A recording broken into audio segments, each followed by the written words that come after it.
Nouvelle partie numéro 7, aussi importante dans la gestion du cycle de vie du et des biens immobiliers. Nous allons parler de la gestion immobilière via agence. Donc bien entendu, il y a des gens qui préfèrent gérer leurs biens immobiliers directement par eux-mêmes, mais également il y a une autre possibilité qui est de déléguer la gestion par des professionnels, par une agence professionnelle, agence immobilière. Bien entendu, il y a d'autres options comme déléguer à des conciergeries par exemple, mais bien entendu, voilà, tout va dépendre de la préférence, de qui est l'agence ou la conciergerie la plus professionnelle euh, à proximité du bien immobilier, ou bien entendu, est-ce que tu préfères gérer ton bien immobilier par toi-même ou le faire gérer par ton entourage? Parce que également, je connais des gens qui font gérer leur bien immobilier, qui sont à distance et qui font gérer leur bien immobilier par exemple, leur famille, leur père, leurs parents, etc. Parce que ces personnes-là sont à proximité et vont permettre de faire des entrées-sorties, de gérer tout ce qui est maintenance sans forcément prendre de rémunération parce que tout simplement c'est des biens qui sont à des personnes de la famille ou de l'entourage. Voilà, donc qu'est-ce que nous allons voir dans cette partie numéro 7? Nous allons voir trois points. Donc la première, sélection d'une agence immobilière.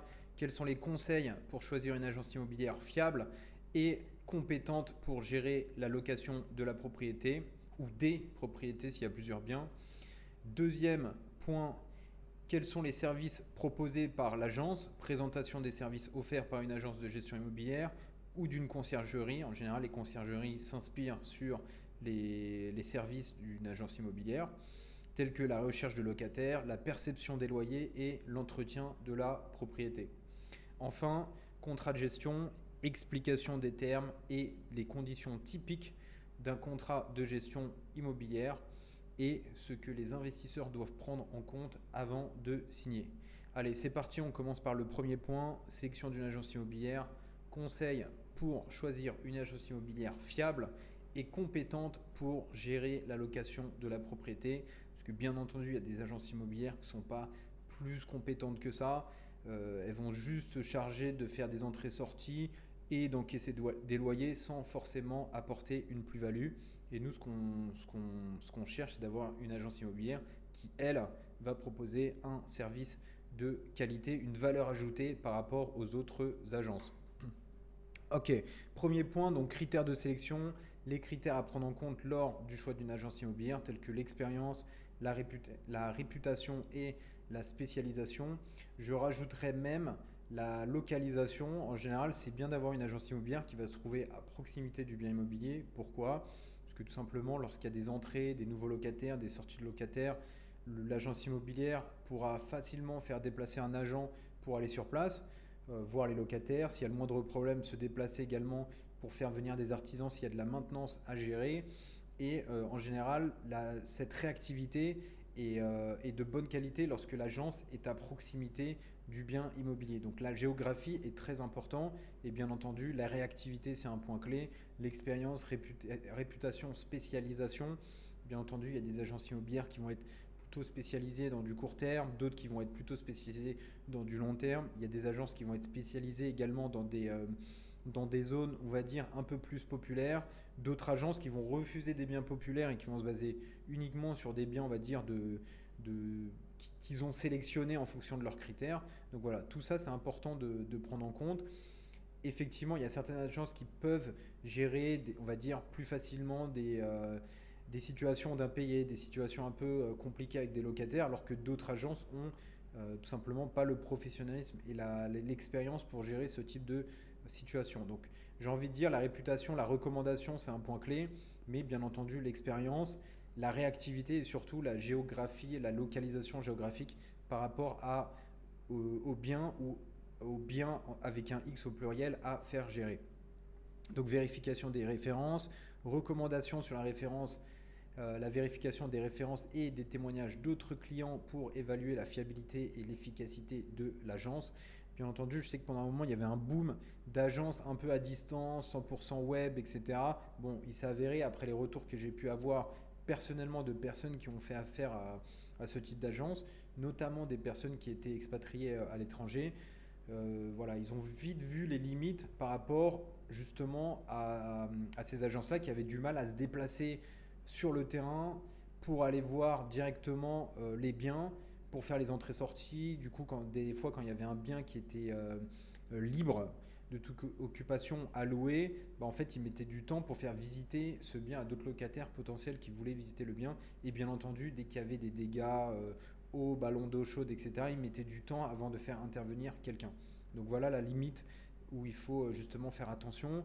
Rencontre avec l'agent, suggestion pour organiser une réunion avec les agents immobiliers ou avec un agent immobilier pour discuter des besoins spécifiques, évaluer la qualité du service proposé. Donc ça rejoint également les points que j'ai dit tout à l'heure. Bon, bien discuter. Quel type de biens également ils ont déjà en portefeuille sous gestion, quel type de problématiques ils ont déjà réussi à gérer. Parce que certaines agences, encore une fois, ils ont l'incapacité de gérer, on va dire, des situations un peu compliquées, peut-être un peu conflictuelles. Donc voilà, encore une fois, réactivité, écoute, professionnalisme et surtout la géographie, c'est-à-dire que géographiquement, l'agence doit être à proximité du bien immobilier à gérer. Pourquoi ? Parce que proximité, là, on est dans de l'immobilier, on est dans l'humain. Il faut que l'agent immobilier puisse aller discuter avec les gens. Il n'y a pas que les courriers ou les emails. Des fois, il faut qu'ils aillent taper à la porte, discuter avec les personnes et lorsqu'il y a des problèmes, il faut qu'ils puissent également se déplacer et faire déplacer quelqu'un qui puisse intervenir rapidement, donc avec réactivité. Deuxième partie, sous-partie, services proposés par l'agence, présentation des services offerts par une agence de gestion immobilière, tels que la recherche de locataires, la perception des loyers et l'entretien de la propriété. Donc gestion locative, bien entendu, le but principal de l'agence, c'est de faire de la gestion locative. Donc présentation des services de gestion locative offerts par une agence immobilière tels que la recherche du locataire, la rédaction des baux et la perception des loyers. Donc recherche de locataire, s'il y a donc par exemple, je vais prendre un exemple, un appartement ou un immeuble de rapport avec plusieurs appartements, lorsqu'il y a un bien immobilier qui va se libérer, l'agence va se charger de mettre des annonces, soit sur leur site internet, soit sur des sites internet externes, genre PAP, donc particulier à particulier, se loger, le bon coin, etc. L'idée, ça va être de sélectionner les locataires en fonction de critères de solidité, CDI, garant, etc. Et bien entendu, lorsqu'ils auront trouvé le locataire, l'agence va se rémunérer sur cette prestation. Ensuite, l'agence va rédiger les baux, donc elle va vérifier l'identité du locataire, elle va faire lire le bail au locataire qui lui va signer, il va communiquer sa pièce d'identité, voilà, il va communiquer son dossier, fiche de paye, etc. Et l'agence va sélectionner, valider ou pas le dossier du locataire et bien sûr, elle va se rémunérer par rapport à cette action, en général, un mois de loyer. Et bien entendu, la perception des loyers. Chaque mois, l'agence va faire les appels de loyer aux locataires et bien entendu, l'agence va se rémunérer sur les loyers. Donc là, par exemple, j'ai regardé un relevé de gestion. Moi, l'agence que j'ai, par exemple, sur une ville, elle se rémunère en général 7,92% sur le total des loyers encaissés. Et bien entendu, l'agence va, une fois qu'elle aura touché ses commissions, etc., elle va verser donc le résultat donc, restant auprès du bailleur, auprès du propriétaire. Ensuite, maintenance de la propriété, explication de l'assistance proposée pour l'entretien et la réparation de la propriété, y compris la coordination des travaux et la gestion des urgences. Donc, bien entendu, dans la gestion locative, l'agence va être en contact directement avec les locataires. Lorsque les locataires ont des problèmes, fuite d'eau, problèmes d'électricité, évier bouché, ballon d'eau chaude qui ne fonctionne plus, etc., les locataires vont contacter l'agence et l'agence, en retour, va mandater des professionnels, plombiers, professionnels de la toiture, électriciens, etc., en fonction de leur carnet d'adresses, parce que eux, avec leur expertise et leur expérience, j'ai envie de dire, ils se sont constitués un portefeuille de professionnels qui généralement opèrent dans le rayon de l'agence, dans le rayon du bien immobilier, et ils vont donc du coup les contacter pour qu'ils puissent intervenir. En général, c'est plutôt pour des petits travaux, petits travaux, de la maintenance, des actions, on va dire, plutôt urgentes. Mais en général, pour des gros travaux, moi, je recommande directement au propriétaire de passer directement par son artisan ou potentiellement via l'artisan de l'agence et de gérer soi-même des grosses rénovations. Donc moi, personnellement, quand je rénove des appartements, je passe par un artisan que j'ai connu grâce à l'agence immobilière qui a recommandé, on va dire, un borne artisan à l'époque, c'était pour retoucher une partie de toiture. Et du coup, en fait, je suis resté en contact avec cet artisan qui, lui, maintenant, est l'artisan qui me fait toutes les rénovations, petites ou grosses, et même qui peut me rénover un, deux, trois appartements d'un coup. Donc ça, c'est intéressant. Bien entendu, des fois, il y a certaines agences qui vont se rémunérer par rapport au montant du devis de l'artisan qui est mandaté. Donc ça, voilà, c'est bien de le savoir. N'hésite pas à poser la question directement à l'agence, de savoir si elle a un intérêt à ce qu'il y ait des interventions ou pas. Parce que des fois, si elle a un intérêt, si elle touche un certain pourcentage en fonction de l'intervention, c'est intéressant de savoir pour voir est-ce que l'agence en question va te proposer des interventions qui ne sont pas nécessaires pour toucher cette commission. Voilà, donc c'est bien de savoir quel est l'intérêt ou s'il y a un intérêt, parce que s'il n'y a pas d'intérêt, on va dire, tu vas avoir uniquement des interventions qui sont nécessaires. Par contre, s'il y a un intérêt, ils peuvent des fois te dire faut remplacer ça, faut faire ci, faut faire ça, alors qu'en fait, ce n'est pas nécessaire. Enfin, rapport et comptabilité, information sur la fourniture de rapports réguliers sur les revenus et les dépenses, ainsi que la gestion des comptes bancaires liés à la propriété. Donc bien entendu, l'agence va récupérer donc les loyers, elle va gérer les entrées et les sorties, tout ce qui est facturation, frais de gestion, entrée-sortie des locataires, travaux, etc. Tout ça est comptabilisé dans un relevé de gestion qui est envoyé à la fin de chaque mois, qui est envoyé donc au propriétaire ou sur l'espace de l'agence. Certaines agences ont un espace en ligne, donc ça c'est intéressant. Et parfois également en fin d'année, l'agence va faire un rapport sur tout ce qui est revenu foncier, prêt à être soumis dans tout ce qui est impôt Gouv pour la déclaration d'impôt. Cette action-là, elle peut être intéressante quand on n'a pas d'expert comptable, mais quand on a un expert comptable, en général, voilà, avec tous les relevés de gestion, etc., c'est quelque chose qui peut être fait directement par l'expert comptable. Donc si on a un expert comptable, autant ne pas ne pas demander tout ce qui est rapport comptabilité en fin d'année de l'agence parce que c'est une action qui est payante. Donc si on peut l'éviter de payer en double, autant l'avoir directement réalisé par un expert comptable qui lui a le tampon expert comptable. Qu'est-ce que ça veut dire ? C'est-à-dire que si demain il y a un problème, c'est l'expert comptable qui sera responsable devant l'administration fiscale et non pas le propriétaire en personne. Troisième sous-partie, contrat de gestion, explication des termes et les conditions typiques d'un contrat de gestion immobilière et est-ce que les investisseurs doivent prendre en compte avant de signer. Donc là, il y a plusieurs points. Alors moi, personnellement, maintenant, les contrats de gestion, je les lis plus parce que bon, je les ai lus une fois. Donc moi, je suis passé, par exemple, si je parle de Mulhouse, j'ai eu plusieurs agences. Donc j'ai commencé par j'avais donc une première agence qui était migrée dans une deuxième agence et au départ, avant les deux agences, j'avais une conciergerie qui gérait un peu, qui aidait, on va dire, dans la transition parce que c'était elle qui gérait avec l'ancien propriétaire. Donc j'avais repris donc cette conciergerie parce que tout simplement elle avait l'historique, la relation avec les locataires, etc. Ensuite, j'ai migré sur une première agence qui, elle, a été migrée sur une autre agence. Et aujourd'hui, ça se passe très bien. Et bien entendu, il y a des pour et des contre en fonction de chaque gestionnaire. La conciergerie, je sais que la personne de la conciergerie se déplaçait assez réactivement pour voir les locataires, etc. Donc il y avait une proximité qui était un peu plus proche. Et maintenant, avec l'agence, on est plus dans une gestion qui est correcte, mais plus, on va dire, administrative, c'est-à-dire que s'il y a des retards, etc., c'est plus des courriers qui sont envoyés, alors qu'avant, on avait une personne qui se déplaçait directement au contact des locataires pour essayer de comprendre ce qui se passait. Donc plusieurs points dans cette sous-partie. Donc contenu du contrat, détail des éléments habituels inclus dans un contrat de gestion tels que la durée du contrat, les services fournis, les honoraires et les modalités de résiliation.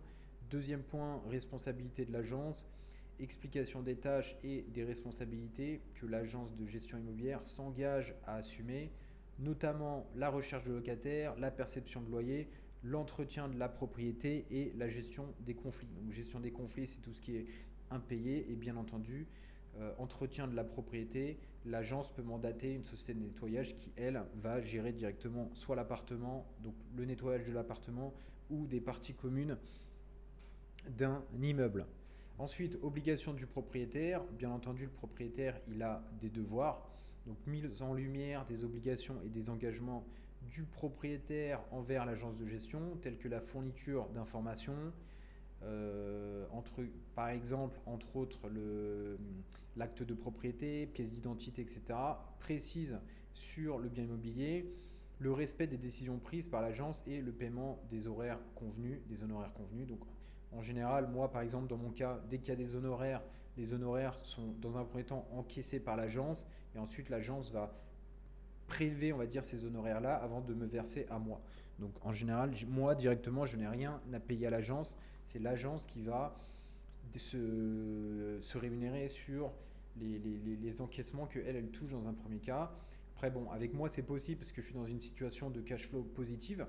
Mais toi, si tu es dans une situation où tu ne génères pas de cash flow et que tu es dans une situation de cash flow négatif, il est possible que tu aies à payer l'agence pour certaines honoraires. Ensuite, modalités de paiement, description des modalités de facturation et de paiement des honoraires de gestion, y compris les montants des honoraires, leur fréquence et les méthodes de paiement acceptées. Donc, au niveau des honoraires, donc, comme je disais tout à l'heure, lorsqu'il y a une entrée, sortie de locataire, donc pour un nouveau locataire, donc en général l'agence elle va récupérer en fait dire le premier mois. Et puis pour tout ce qui est des loyers encaissés, l'agence elle va récupérer entre 7 et 8% en fonction des agences d'honoraires sur le total des loyers. Donc à chaque fin de mois, avant que toi tu reçois le total de tes loyers, l'agence elle va ponctionner 7 ou 8% sur le total et du coup toi tu vas toucher la différence.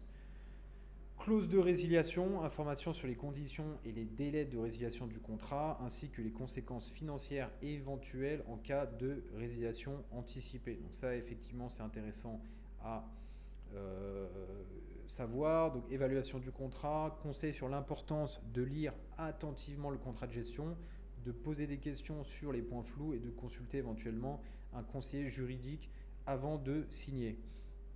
Donc bien entendu, avant de signer le moindre document, il faut comprendre. Si tu ne comprends pas, tu fais appel à une aide juridique. Mais en général, les contrats sont assez clairs. Et puis si tu es en discussion avec l'agence, si tu ne comprends pas des termes, pose des questions directement. Mais en général, voilà, en fonction des personnes, voilà, c'est simple. Et si tu as besoin d'aide, tu fais appel à une aide externe. Et enfin, choix de l'agence, recommandation de comparer les contrats proposés par plusieurs agences de gestion immobilière en tenant compte de la qualité de service offert, des tarifs pratiqués, de la réputation de l'agence. Donc encore une fois, il n'y a pas que le prix. Des fois, on a des agences qui sont 100% digitales. Qui dit 100% digital disent qu'ils peuvent être loin du bien immobilier. Donc des fois, elles prennent des honoraires qui sont moins chers que les autres, peut-être 2 fois moins chers.